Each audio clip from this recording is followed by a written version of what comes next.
இலங்கைக்கு எதிரான தீர்மானத்தில் இந்தியா திருத்தம் கொண்டுவராவிட்டால் கூட்டணியிலிருந்து விலகுவதில் திமுக உறுதியாக உள்ளதாக கருணாநிதி அறிவித்துள்ளார். திமுக தலைவர் கருணாநிதி சென்னையில் உள்ள கட்சி தலைமை அலுவலகத்தில் ஞாயிறன்று செய்தியாளர்களை சந்தித்தார். இலங்கைக்கு எதிராக ஐநா பாதுகாப்பு கவுன்சிலில் அமெரிக்கா கொண்டுவரும் தீர்மானத்தில் திருத்தம் கொண்டுவர இந்தியா நடவடிக்கை எடுக்க வேண்டும் என்று வலியுறுத்திய அவர், இது தொடர்பாக பிரதமர் மன்மோகன் சிங் மற்றும் காங்கிரஸ் தலைவர் சோனியாவிற்கு தனித்தனியாக கடிதம் எழுதியுள்ளதாக கூறினார். இந்த தீர்மானத்தில் மாற்றம் செய்ய இந்தியா முன்வரவில்லை என்றால் காங்கிரஸ் கூட்டணியுடனான உறவு நீடிக்குமா என்பது சந்தேகம்தான் என்றும், கூட்டணி நீடிக்காது என்றும் கருணாநிதி உறுதியுடன் தெரிவித்தார். எங்களுக்கும் இந்த கூட்டணிக்கு உள்ள உறவு நீடிக்குமா என்பது சந்தேகம், நீடிக்காது என்பது உறுதி.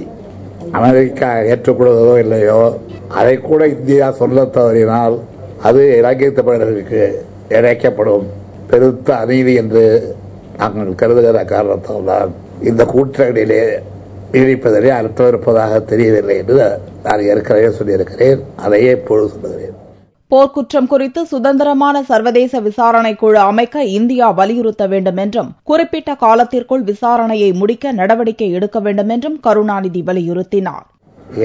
இலங்கை அரசினாலும் அரசு நிர்வாகத்தில் உள்ளவர்களாலும் ஈழத்தமிழர்கள் மீது நடத்தப்பட்ட தாக்குதல்கள் போர்க்குற்றங்கள் என்றும் இனப்படுகொலை என்றும் பிரகடனப்படுத்தப்பட வேண்டும். நம்பகத்தன்மை வாய்ந்த சுதந்திரமான பன்னாட்டு ஆணையம் ஒன்றை அமைத்து குறிப்பிட்ட கால வரையறைக்குள் இலங்கையில் நடைபெற்ற போர்க்குற்றங்கள், மனித இனத்துக்கு எதிரான குற்றங்கள், பன்னாட்டு மனித உரிமை மற்றும் நியாயமான சட்ட மீறல்கள் மற்றும் தமிழர்கள் மீதான இனப்படுகொலை குறித்து விசாரணை நடத்தப்பட வேண்டும். மத்திய அமைச்சர் ப. சிதம்பரம் அமெரிக்கா கொண்டுவரும் தீர்மானத்தை ஆதரிக்கும் என்றும், மார்ச் 22ஆம் தேதி வரை காத்திருங்கள் என்றும் கூறியிருந்தார். இது தொடர்பாக பதிலளித்த திமுக தலைவர் கருணாநிதி, மத்திய அரசு சீரியஸாக இருக்க வேண்டும் என்றுதான் திமுக கூறுவதாக தெரிவித்தார்.